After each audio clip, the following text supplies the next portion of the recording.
Қайырлы күн достар, каналыма қош келдіңіздер. Сіздермен бірге таңжарқын. Бүгін алмадан тосап варенье әзірлейміз. Вареньеміз өте дәмді, әрі осылай біркелкі әдемі болып шығады. Ең алдымен вареньемізді әзірлеу үшін алмаларымызды аламыз. Менде осылай қып-қызыл өте дәмді алма. Алмаларымызды ыдысымызға саламыз. Осылай алмаларымды ыдысыма салып алдым. Салып алған алмаларымызды жақсылап жуып аламыз. Осылай алмаларымды жуып алдым. Енді тосабымыз біркелкі әдемі болғанын қалап, мен барлығын еттартқыш мясорубкадан өткізіп аламын. Жуып алған алмаларымызды мясорубкамызға өткізгенге ыңғайлы қылып, керек емес жерлерін, дәндерін алып тастап, ұзынша қылып алмаларымызды турап аламыз. Вареньемізді алмаларымызды турап қоссаңыздар да болады, бірақ мясорубкадан өткізіп қоссаңыздар біркелкі әдемі болып шығады.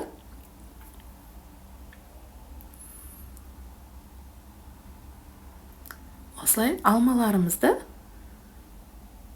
ортасынан бөліп, ортасынан дәндерін алып тастап, ұзынша қылып турап аламыз.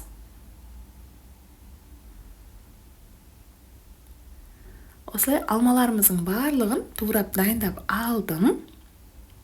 Турап дайындап алған алмаларымызды енді таразымыздан өлшеп аламыз. Таразымызды алып, таразыға ыңғайлы болғандықтан осы ыдысымды босатып алдым. Ыдысымызға турап алған алмамызды саламыз. Таразымызды нөлге қойып қойдық, ыдысымызды нөлге алып тастадық. Енді тек алмамызды ғана өлшеп жатырмыз. Толықтай 2 килограмм алма алдым. 2 килограмм алмамызды мясорубкамыздан өткізіп аламыз. Мясорубка еттартқышымыздан осылай алмаларымызды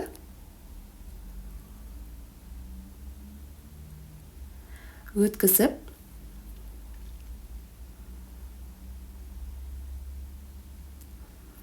дайындап алдым.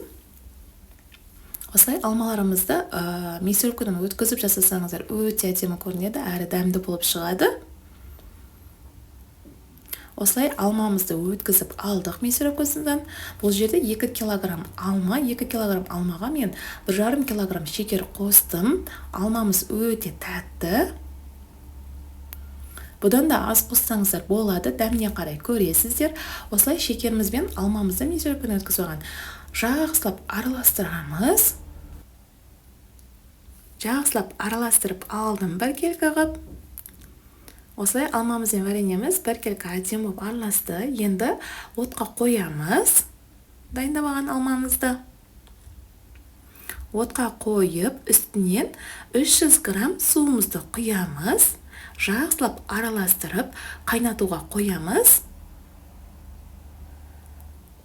Қайнап жатыр қазанымыз жайлап. Орташа отта жарты сағат вареньемізді қайнатамыз. Астын міндетті түрде қозғап тұрыңыздар, немесе күйіп кетуі мүмкін.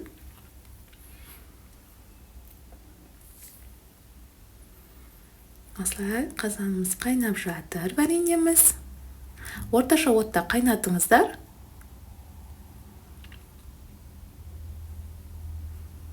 Осылай жарты сағат қайнаттым вареньеміз. Вареньеміз осылай өте әдемі болып шыққан. Жарты сағаттан кейін осылай бірдеңен банкаларыңызға құйсаңыздар болады.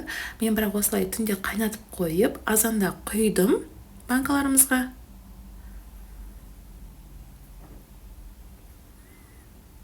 Азанда вареньеміз осылай болып тұр, өте қоюланған, әрі әдемі болып шыққан, дәмі де керемет. Вареньеміз дайын. Енді бір қайнатып банкаларымызға құямыз. Алдын ала банкаларымды жуып төңкеріп қойдым. Вареньемізді осылай қайнатып жатырмын. Әдемі болып шыққан вареньеміз. Банкаларымызды жуып алған булап жатырмыз. Банкымыздың бетіне жатқан крышкамызды ыдысымызға салып, ыстық су құйып қоямыз. Осылай вареньеміз бір қайнатып алдық. Енді булап алған банкаларымызға дайындап алған вареньемізді құйып аламыз.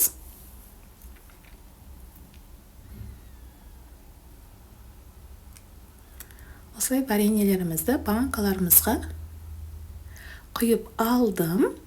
Енді бетін крышкамызбен жауып, осылай дайындап алған вареньелерімізді банкаларымызға құйып алып, банка жабатын закрывашкамызбен жауып аламыз банкаларымызды. Банкаларымызды осылай жауып алдық. Банкаларымыз толықтай жабылған. Осымен кереметтей алмамыздан тосап вареньеміз дайын. Сіздер де жасап көріңіздер. Барлығы жанның көңілінен шығады. Өте дәмді болып шығады. Егер сұрақтарыңыз болып жатса, комментарийға жазып қалдырыңыздар. Міндетті түрде жауап беремін.